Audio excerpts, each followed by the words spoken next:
La saison dernière, mon défi mental, c'était que j'ai eu une commotion en pratiquant mon sport.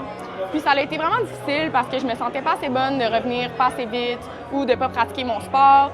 Puis j'avais vraiment peur de ne pas être capable de refaire du sport tout court parce que je n'étais pas capable de faire du sport plus que 15 minutes sans symptômes.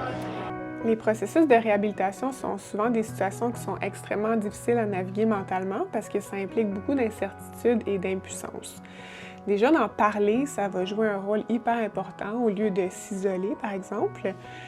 Puis ensuite, je vais souvent suggérer aux athlètes de se demander comment ils peuvent gagner leur journée aujourd'hui différemment.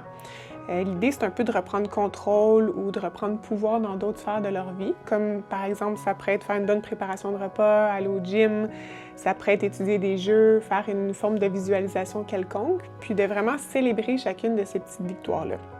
Je tiens quand même à préciser que je veux vraiment pas vous vendre l'idée qu'en faisant toutes ces stratégies-là ou en utilisant tous ces outils-là, ça va rendre ce processus-là beaucoup plus facile.